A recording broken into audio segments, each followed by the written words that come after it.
본문 창세기 50장 마지막 대지이지요. 이후에는 이제 야곱의 죽음밖에 없는데, 이 마지막 대지를 통하여서 제가 붙들고 여러분과 나누고 싶은 말씀은 용서 이야기입니다. 그래서 오늘 말씀의 제목이 이와 같습니다. 시작. 드디어 완성된 용서 이야기입니다. 여러분, 용서해 보신 적 있으십니까? 진짜 용서를 하신 분들은 쉽게 네, 용서했는데 이렇게 대답하지 못하실 거예요. 너무 어렵거든요. 이민자로서 살아가면서 참 용서를 해야 하는 그런 경우들을 참 많이 당하는 것 같습니다. 먼저 이렇게 투자 이민, 신분, 영주권 이런 것 때문에 어려움 당하시는 분들 굉장히 많으실 거고, 사업이나 아니면 여러 가지 이런 것들을 내가 그 사람만 믿고 이렇게 샀는데 이게 아닌 경우도 굉장히 많았을 겁니다. 억울한 일을 당하시는 일도 굉장히 많고, 믿었던 사람들에게 배신을 당하는 일도 적지 않습니다. 또 내가 정말 이렇게 진심을 다해 해줬는데, 내가 정말 잘해줬는데 돌아온 것은 상처뿐이었던 그런 일들도 많았을 겁니다. 그리고 그 사람 앞에서는 괜찮아요, 지나간 일인데요, 이런 일이 한두 번이겠습니까? 괜찮습니다. 저는 이제 전혀 괜찮아요. 지나간 일인데요. 라고 말을 하면서도 좀 나중에 문득 생각나는 것 때문에 내가 아직 용서하지 못한 그런 일들을 내가 발견하게 되는 경우가 많지 않은가라는 것이죠. 용서했다고 생각했는데 용서가 이루어지지 않은 겁니다. 우리가 사실 신앙생활을 하게 되면서 가장 괴로울 때가 그 순간을 발견하게 될 때가 아닐까 싶어요. 용서해야 한다라는 거 너무나 잘 압니다. 성경에서도 말씀하고 있고, 목사님들도 그렇게 말씀하고 있고, 무엇보다 내가 잘 알아요.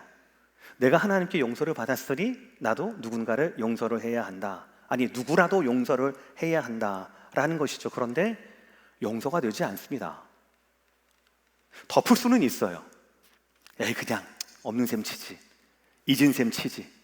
내 의지가 세월이 이걸 덮을 수는 있습니다. 그러나 이것을 치울 수는 없다라는 것이죠. 기도해도 세월이 지나도 그 감정은 그 자리에 그대로 있습니다. 그래서 용서를 못하는 내가 굉장히 부끄럽고, 마치 신자임에도 불구하고 용서를 하지 못하는 나에게 믿음의 문제가 있는 건 아닌가라는 그런 생각이 들 때도 있습니다. 용서에 대한 우리의 솔직한 마음이고 수준일 거라고 생각을 합니다. 하나님께서는 오늘 우리에게 창세기 50장의 말씀을 허락해 주십니다.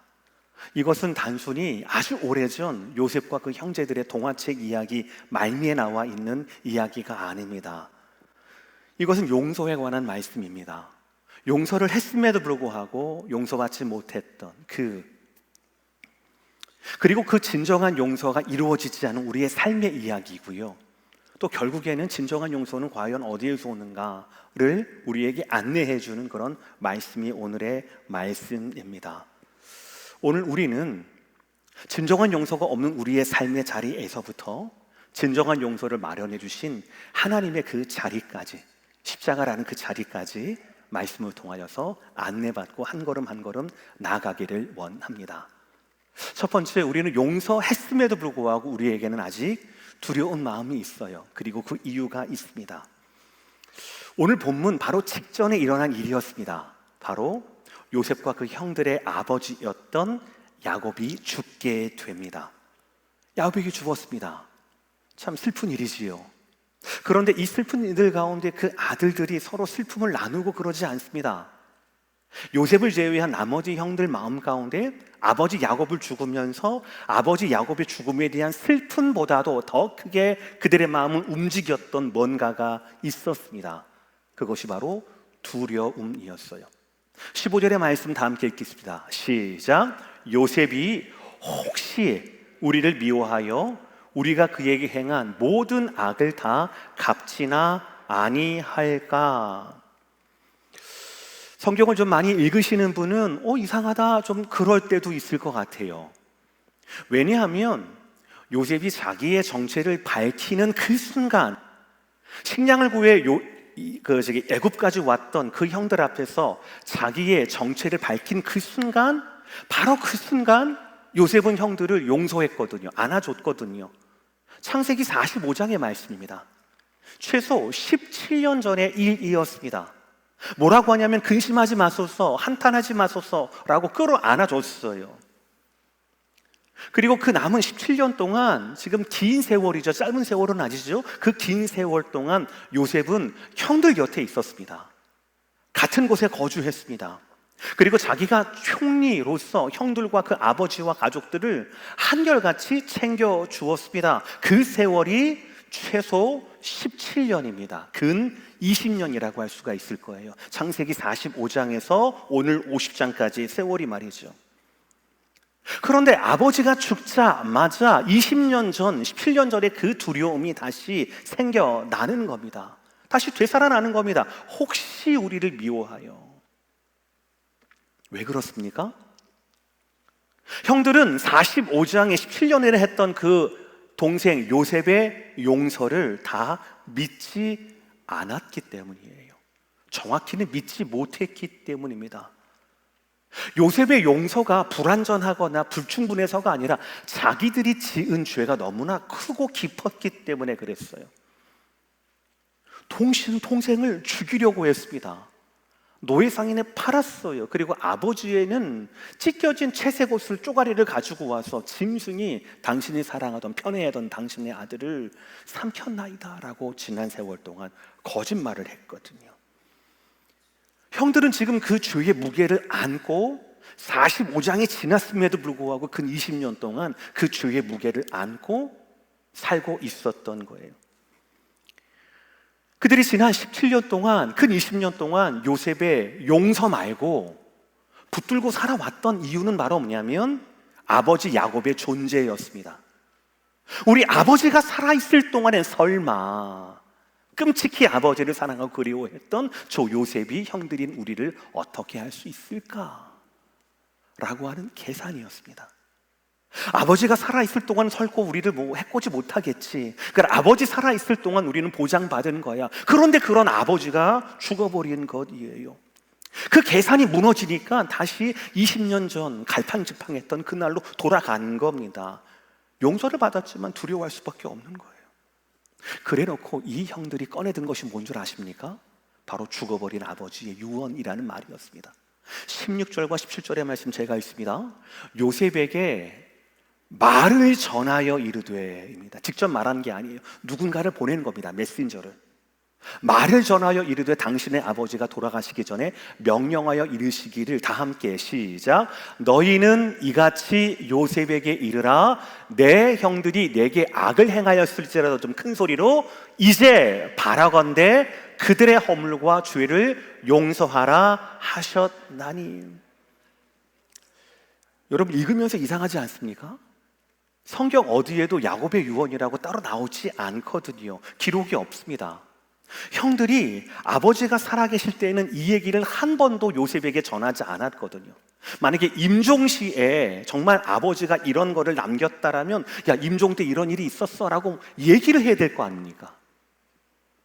그러나 뒤늦게 사후에 돌아가시고 나서야 아버지 야곱의 이름을 들고 야 우리 아버지가 그러는데 너 우리를 용서하래, 화해하래 라고 얘기를 전하는 거예요. 많은 신학자들은 이것을 꾸며진 유언이라고 이야기를 해요. 아마 꾸며낸 것이겠다. 왜냐하면 그 내용도 내용이지만요, 그 전달 방식입니다. 직접 오지 않았어요. 진짜 아버지 유언이라면 직접 왔겠죠. 그러나 누군가를 보냈어요. 이거는 마치 그 형들이 이 아버지의 유언을 미끼처럼 사용한 게 아닌가라고 싶습니다. 무슨 말씀인지 아시겠어요? 미끼처럼 사용해서 만약에 요셉이 아버지의 용서하라라는 이 유언을 듣고 가만히 있으면 용서가 보장된 거잖아요. 그러면 돼요. 근데 만약에 이거를 던졌는데 요셉이 화를 내, 예를 들어서 복수하겠다라고 그래. 그럼 무슨 그런 말이 있냐고 막 그래. 그러면 도망갈 기회를 좀 얻는다라는 것이죠. 그리고 받아들이면 납작 엎드려서 용서를 구하면 자기의 목숨은 부지할 수 있지 않을까라고 하는 겁니다. 이어지는 18절을 보면은 이런 의심이 확신이 되는 거예요. 18절 말씀 다 함께 읽어봅시다. 시작. 그의 형들이 또 친히 와서 요셉의 앞에 엎드려 이르되 우리는 당신의 종들이니이다. 지금 오늘 말씀에서의 형들의 말이나 태도와 행동을 보면 아무래도 아버지 야곱의 유언은 꾸며진 것 같아요. 목적이 있거든요. 화해가 아니라 자기들의 생존이지 않습니까? 자기들의 생존을 위해서 만약에 그렇다면 아버지의 유언까지 조작해야 할 정도이니 형들의 신세도 참 안 됐습니다. 그러나 더 딱한 것이 있어요. 용서를 받았음에도 불구하고 창세기 45장에서 지난 20년 세월 동안 그들은 진정한 용서를 누린 적이 없었다라는 거예요. 진정한 용서를 누린 적이 없었다라는 거예요. 그들은 분명히 구원받았거든요. 온 세상이 말라버리는 기근 가운데, 여러분 기억하십니까? 바로의 꿈을 기가 막히게 해석을 하잖아요. 7년의 풍년 가운데 또 7년의 기근이 있다라고 했지 않습니까? 7년의 풍년 동안은 괜찮았습니다. 아쉬울 게 없었거든요. 그런데 7년의 기근이 들어가면서 첫 번째, 두 번째 해에 다 떨어지는 거예요. 그때 하나님이 야곱의 가족들, 형제들과 그 아들들과 이 요셉을 만나게 하시는 거예요. 그러니까 지금까지 5년이 남아있던 이 기근 동안에도 살게 해 주셨어요. 하나님의 도우심으로 애굽의 총리가 된 동생을 만나게 해주셨습니다. 육적으로도, 그리고 45장에서도 마음과 영혼으로도 용서의 선포를 들었습니다. 총리의 가족이라고 하는 애굽 왕도 버선발로 뛰어와서 환영을 했던, 잔치를 열어줬던 그런 환대 가운데 넉넉하게 살아왔습니다. 그럼에도 불구하고 그들에게는 지난 세월 동안 진정한 평화가 없었다라는 것이죠. 그들은 여전했습니다. 여러분, 이 형들의 모습에서 우리의 모습이 좀 아른아른거리지 않습니까? 지난 20년이라고 하는 용서가 보장되었던 그 세월도 형들의 죄책감을 씻어내지 못했다라는 것이에요.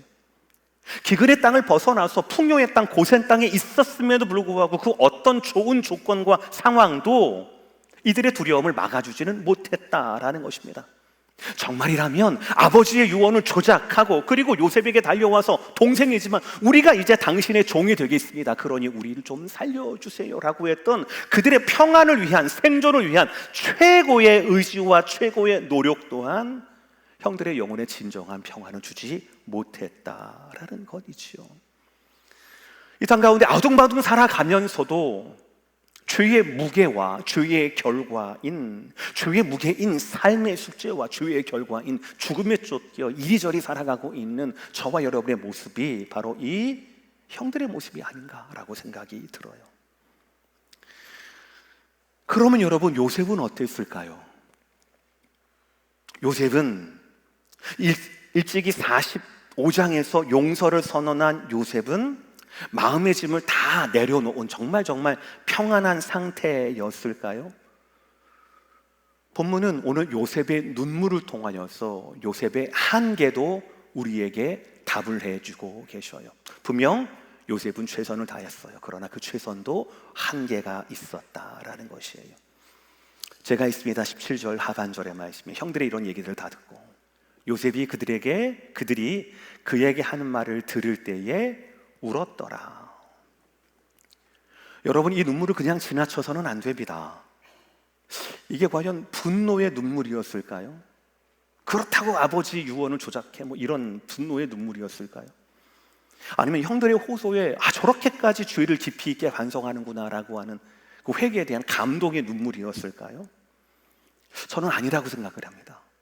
이미 20여 년 전에 창세기 45장에서 나는 형들을 용서했음에도 불구하고 아직까지도 나를 두려워하고 있는 형들 앞에서, 나도 모르는 유언을 들고 오는 그 형들 앞에서 요셉이 지금 무너지는 거예요. 내가 용서한다고 했지만 여전히 이렇구나. 그 사실이 요셉의 마음을 아프게 했을 겁니다. 그리고 이어서 요셉은 아주 핵심적인 고백을 이렇게 합니다. 19절의 말씀 중요합니다. 다 함께 읽읍시다. 시작. 요셉이 그들에게 이르되 두려워하지 마소서, 내가 하나님을 대신하리이까. 두려워하지 마소서, 제가 이미 17년 전에 용서하지 않았습니까? 두려워하지 마소서, 내가 당신 복수해봐야 뭐 남을 게 있겠습니까? 그 말이 아니었어요. 두려워하지 마소서. 뭐라고 해요? 요셉이 내가 누구를 대신하리이까. 사실은 내가 하나님을 대신하리이까라는 이 한 문장이 오늘 전체 문장을 꿰뚫는 핵심 키버스예요. 이 말씀을 직역하면 이렇습니다. 내가 하나님의 자리에 있겠습니까? 내가 하나님의 자리에 있습니까? 그렇지 않다라는 거죠. 그러니까 하나님의 자리는 뭡니까? 복수를 품고 심판을 계획하고 언젠가는 네가 죄를 지었으니 그 죄의 값을 내가 찾겠다라고 하는 것, 이것이 바로 하나님의 자리라는 거예요. 우리는 대부분 그 하나님의 자리에 내가 앉습니다. 그래서 내가 복수를 하려고 해요. 내가 되갚아 주려고 합니다. 그러나 요셉은 이미 17년 전에 그 자리에서 내려왔던 거예요. 근심하지 마소서. 나는 하나님의 자리에서 내려왔습니다. 복수를 두려워합니까? 그 복수는 나의 것이 아닙니다. 나는 이미 17년 전에 용서하지 않았습니까? 요셉은 이미 그의 삶을 통하여서 심판의 권리를 하나님께 맡긴 사람이었어요. 그러면서 요셉이 너무너무 중요한 그 인생의 고백을 하게 됩니다. 여러분 잘 아시는 고백이에요. 20절의 첫 번째 문장입니다. 시작. 당신은 나를 해하려 하였으나 하나님은 그것을 선으로 바꾸사라는 말씀이에요. 우리 한글역에서는 좀 자연스러운 은혜로운 문장이지요. 그러나 히브리어 원어를 보면은 해하려 하였으나 무엇 하였으나 영어에서는 인텐드로 번역이 돼요. 어떤 경향이 있다, 의도가 있다라는 것이죠. 그런데 똑같은 단어가 하나님을 주어로 해서도 사용된다라는 거예요. 신기해요. 이게 하나님의 뜻이에요. 이게 요셉이 발견한 하나님이에요. 결론을 말씀드리면 요셉이 용서할 수 있던 이유가 바로 뭐냐면 세월이 지나서 잊어버리는 것이 아니었습니다. 인격이 대단해서 그냥 용서해 주는 것이 아니었습니다. 이것을 깨달은 거예요. 같은 동사가 자신의 삶에 같이 임하는 거예요. 세상은 나를 헤아려 합니다. 형들이 나를 헤아려 합니다. 그러나 하나님은 똑같은 동사로 이것을 선으로 바꾸신다라는 거예요. 형들은 나를 죽이려고 구덩이에 밀었어요. 그런데 하나님은 누구를 보내십니까? 미디안 상인을 보내주시거든요. 그렇죠? 보디발 장군의 집에 갑니다. 보디발 장군의 그 아내가 나를 유혹하려고 합니다. 세상은 혈기왕성한 억울한 인생을 살았던 사춘기 소년을 환대해 주는 거거든요. 그런데도 불구하고 요셉은 뭡니까? 내가 하나님 앞에서 득주할 수 없다라고 하는 믿음으로 하나님의 선한 계획으로 이 유혹의 현장이 신앙 고백 현장으로 바뀌는 거거든요. 그래서 어떻게 됩니까? 더 깊은 어둠으로 왕의 아주 중죄인들만, 반역한 죄인들만 가진 왕의 감옥에 갇히게 되거든요. 그런데 그 자리에서 하나님이 그것을 역시 선으로 바꾸시는 겁니다. 그 자리에서 요셉은 자신의 최선을 다합니다. 아침마다 일어났을 때 전옥에 있는 모든 사모들을 다 합니다. 그것만 하는 것이 아니라 사람들의 얼굴을 살펴요. 안색을 살펴요. 이상한 사람들 물어봐요. 꿈자리가 이상하다라는 거예요. 그 꿈을 풀어주는 겁니다. 그 중에서도 정말 그 꿈대로 술 맡은 관원장이 복귀가 된 거예요. 그렇다고 뒤집어졌습니까? 아니요. 배신당했어요. 2년 동안 모른 척했거든요. 그럼에도 불구하고 요셉은 내가 형들을 복수해야 되겠다. 보디발의 아내 복수해야겠다. 나 때문에 복원됐는데도 그 집에 술 맡은 관원장 내가 복수해야 되다. 복수의 화신으로 살지 않습니다. 왜 그렇습니까? 저 말씀 때문에 그래요. 세상은 보디발의 아내는 술 맡은 관원은 나에게 나를 해하려 하였으나 나를 죽이려고 했고 나를 유혹하려 했고 나를 잊어버리고 나를 배신했으나 그러나 동시에 하나님은 그것을 같은 동사로 선으로 바꾸셨다라는 사실이에요. 하나님이 끝까지 기다리신 게 아니에요. 요셉에 대해서 악인들이 할 수 있는 모든 것들을 끝까지 기다리시고 난 후에 선함을 하시는 것이 아닙니다. 동시에 하셨어요. 그리고 요셉은 동시에 일하시는 하나님을 볼 수 있었다라는 거죠. 여러분 기억하십시오. 요셉이 분명히 겪은 것은 악한 일들이었습니다. 억울한 세월들이었습니다. 그러나 요셉은 진정한 용서를 경험합니다. 세월 때문도 아니고 인격 때문도 아니에요. 무엇입니까? 그 억울한 현장 가운데에서도 하나님이 같은 동사로 그것을 선으로 바꾸셨다라고 하는 하나님의 일하심을 볼 수가 있었다라고 하니 아까 20절에 내가 하나님을 대신할 수 없다라는 고백이 요셉의 포기가 아니라 망각이 아니라 진정한 용서할 수 있는 사람의 자격을 주어졌다라는 것이에요. 이것이 바로 요셉이 형들을 용서할 수 있었던 이유였다라는 겁니다. 사람 때문이 아니라, 요셉의 인격 때문이 아니라, 시간이 오래 지내서가 아니라 누구 때문이라고요? 하나님의 일 행하심. 내가 억울한 그 현장에서도 하나님은 나를 놓지 않으셨다라고 하는 것, 그거를 요셉은 발견했고, 그러니 나는 하나님의 자리를 대신할 수가 없습니다 라고 말할 수 있었다라는 것이죠. 자, 그러면 정직한 질문을 한번 해보겠습니다. 자, 그렇다면 우리가 생각할 때는 요셉은 용서의 자격이 있는 거예요. 그러면 요셉의 용서는 완전해야 되잖아요. 그런데 오늘 말씀을 보니 요셉의 용서가 완전합니까? 요셉 편에서는 더 할 수가 없어요. 최선을 다했어요. 그러나 완전하지 않습니다. 왜요? 그 형들이 용서를 누리지 못했기 때문에 그래요. 그런데 그 원인이 요셉이 불충분해서가 아닙니다. 불완전해서가 아닙니다. 요셉의 용서에는 최선을 다했지만 한계가 있었기 때문에 그렇다라는 것이죠. 그 한계가 무엇인지 오늘 마지막 절을 통하여서 말씀을 나누겠습니다 라고 하면 세 번째 대지가 나와야 되는데 좀 일찍 나왔어요. 우리 21절의 말씀 다 함께 읽어봅시다. 시작. 21절 말씀 시작. 당신들은 두려워하지 마소서. 내가 당신들과 당신들의 자녀를 기르리다 하고 그들을 간곡한 말로 위로하였더라. 아무리 봐도 요셉은 지금 45장에서도, 즉 17년 전에도, 지금도 요셉은 최고의 용서를 하고 있어요. 당신의 종이 되겠습니다. 그러니까 목숨만 살려주세요 라고 빌었던 그 형들에게 당신뿐 아니라 당신의 아들들도 내가 보장하겠습니다 라고 말하고 있는 거예요. 그리고 이 말을 끝으로 창세기가 갇히게 됩니다. 이후에 이제 요셉의 죽음이 나오거든요. 그런데 이 말을 듣고 형들이 비로소 이제 마음이 가벼워졌다라는 둥, 형들이 용서를 누리게 됐다라는 둥, 우리가 기대한 형들의 피드백은 나오지 않습니다. 왜 그랬을까요? 요셉은 최선을 다했습니다. 윤리적으로 우리 또한 요셉을 닮아야 합니다. 그러나 요셉의 용서에는 극복할 수 없는 두 가지 한계가 있었습니다. 첫 번째 한계는 뭘까요? 요셉도 사람이라는 거예요. 감정을 가진 사람이라는 게 아니라 수명을 가진 사람이다라는 거예요. 요셉이 용서하겠다, 보장하겠다라고 하는 그 말은 요셉이 살아있는 동안만 유효했다라는 사실이지요. 실제로 우리가 한 장을 더 넘겨서 출애굽기 1장을 보게 되면 어떤 사건이 딱 나옵니까? 요셉을 알지 못하는 새 왕이 일어나서 라는 말씀이 나오지 않습니까? 요셉을 잊어버리는 거예요. 그리고 난 다음에 요셉이 죽고 요셉의 이름이 잊혀지고 난 다음에 이 이스라엘 백성들이 어떻게 됩니까? 종이 돼요. 노예가 됩니다.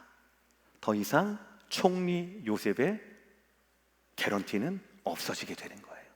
그게 불완전해서가 아니라 요셉이 사람이기 때문에 그럴 수밖에 없었다라는 거죠. 즉 요셉의 용서는, 요셉의 약속은 그의 수명에 묶여질 수밖에 없다. 첫 번째 한계죠. 두 번째 한계는 바로 뭡니까? 요셉은 죄를 덮어줄 수는 있어요. 그러나 죄를 없이 해줄 수는 없습니다. 죄를 용서한다라고 하는 건 바로 뭐냐면 내가 마음으로 내 손에 그 정도는 내가 없애줄게, 이건 용서가 아닙니다. 죄를 덮는 겁니다. 죄의 진짜 용서는 이것을 짊어지는 겁니다. 누군가가 대신 이것을, 그 값을 치르는 겁니다. 여러분, 구약에서 제사가 바로 그것 하지 않습니까? 하나님을 섬기는 언약 백성들이 있습니다. 그 언약 백성들이 죄를 지어요. 이런 죄 저런 죄를 짓습니다. 그 죄에 대한 해결을 어떻게 합니까? 제사를 통해 해결을 하거든요. 그 제사는 구체적으로 어떻습니까? 나는 죄를 저질렀어. 그런데 죄의 결과는 죽음이에요. 근데 죄를 저질렀다가 죽기까지는 좀 뭐하잖아요. 그러니까 나 대신 누군가가 죽어줘야 돼요. 그걸 하나님이 법으로 정하시는 거예요. 나 대신 양이 죽는 겁니다. 나 대신 소가 죽는 겁니다. 나 대신 누군가 생명이 있는 짐승이 나를 대신해서 죄를 전가해서 내 죄를 짊어지고 내 대신 죽어주는 거예요. 그게 제사 아니겠습니까? 죄는 덮는 게 아닙니다. 바람 불면 또 다시 드러나거든요. 죄는 짊어지는 겁니다. 죄는 치워지는 거예요. 그런데 요셉에게는 죄를 덮을 수 있을 만한 깜냥은 있었을지 모르지만, 그런 마음은 있었을지 모르지만, 그런 훈련은 돼 있었을지 모르겠지만 요셉은 결코 죄를 치울 수가 없었다라는 점이지요. 그게 요셉의 용서가 갖는 근본적인 한계였습니다. 요셉이 19절에서 내가 하나님을 대신하리이까 라고 고백했어. 이건 너무나 아름다운 고백이고, 이 내가 하나님을 대신하리이까가 오늘 본문을 관통하는 키버스라고 말씀을 드렸습니다. 그러면 누가 진정으로 이 죄를 가리우는 것이 아니라 이 죄를 옮길 수 있습니까? 이 죄를 해결할 수 있습니까? 이 죄의 결과를 다 담당할 수 있겠습니까? 하나님밖에 안 계시거든요.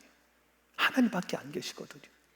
하나님은 죄를 미워하실 뿐 아니라 하나님에게는 죄를 사하실 수 있는 권한이 오직 유일하게 하나님께만 있거든요. 그래서 하나님께서는 우리의 죄를 위하여 독생자이신 예수 그리스도를 이 땅 가운데 보내시지 않았습니까?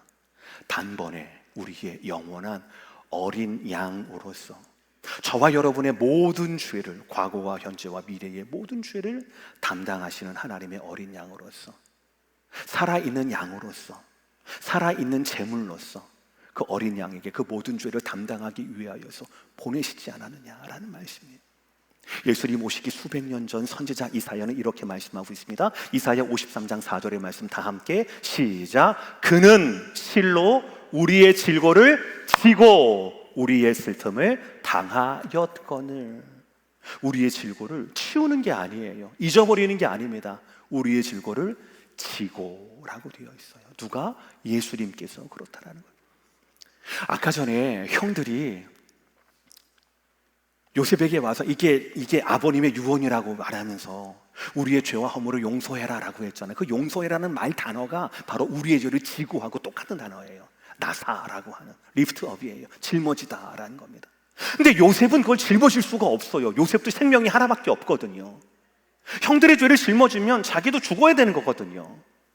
그렇지 않습니까? 그러니까 요셉은 용서하고 싶어도 용서가 불가능한 겁니다. 이것이 바로 요셉의 한계라는 것이었어요. 그러나 하나님께서 우리에게 영원한 죄의 대속자가 되어주셔서, 죄를 바꿔주시는 분이시죠. 대속자가 되어주셔서 예수님은 당신의 몸으로 이 사죄를 완성하셨다라는 것이죠. 요셉 형제들의 죄들이 어디 있습니까? 요셉은 거기에 말할 수가 없는 거예요. 왜냐하면 내가 해결하지 못하는 거니까. 내 최선은 그냥 없는 척 덮는 겁니다. 그러나 요셉이 죽고 나면은 이건 다시 드러나게 되는 거예요. 그렇지 않습니까? 영원한 용서가 아닌 거죠. 늘 전전긍긍 살 수밖에 없는 것이죠. 그러나 예수 십자가는 말합니다. 이 다음 구절 뭐라고 합니까? 53장 5절의 말씀 시작. 그의 찔림은 우리의 허물 때문이요 그가 상함은 우리의 죄악 때문이라. 요셉의 용서는 요셉이 살아있을 동안의 요요였습니다. 그러나 예수의 용서는 어떻습니까? 죽었다가 다시 살아나신 영생하신 예수님으로 말미암아 유효기간, 유통기한이 영원하다라는 말씀 아니겠습니까? 지난 2000년 전부터 영원토록 어떤 사람이라도, 어떤 죄를 가진 사람이라도 세월도 견딜 수 없었고 상황도 견딜 수 없었고 우리의 노력도 이루지 못했던 진정한 용서를 누가 이루십니까? 바로 예수 그리스도의 복음이 이루셨다라는 것이죠. 죽음도 요셉의 죽음이 요셉의 약속을 뒤집었던 것처럼 죽음이 예수님이 죽었다가 부활하셨기 때문에 예수님의 죽음도 예수님의 우리를 향한 그 구원의 약속을 뒤집지를 못한다, 취소하지 못한다, 영원하다라는 것이죠. 요셉은 애굽의 창고를 열어서 굶주린 형들을 먹였어요. 예수님은 어떻습니까? 당신의 몸을 열어서 우리를 오늘도 영원한 생명으로 인도하시고 우리를 먹이신다라는 거죠. 오늘 지금 여러분은 말씀으로 이 복음을 들으시지만 성찬을 통하여서 몸으로 우리를 살리시는, 피로 우리를 채우시는 예수님의 그 복음을 보게 되신다라는 것이죠. 오늘 말씀 마무리하겠습니다. 여러분, 요셉이 완성하지 못했던 그 용서를 예수님은 오늘 몸으로 당신의 피로 완성해 주십니다. 그러니 이 예수님 앞에 형들처럼 안절부절하지 마세요. 내가 종이라도 될 테니 나를 좀 용서해 달라, 안 그러셔도 됩니다. 예수님이 이미 여러분을 위하여서 이미 당신의 몸을, 당신의 피를 우리를 위해 내어 주셨다라는 것이죠. 더 이상 내 죄가 용서받지 못하면 어떡하지? 나 지옥 가면 어떡하지? 나 죽으면 어떡하지? 라고 하는 두려움으로 말미암아 도망치듯 살지 않으셔도 됩니다. 우리에게는 예수님의 살과 예수님의 피가 있기 때문에, 우리에게는 복음이 있기 때문에 그렇다라는 거죠.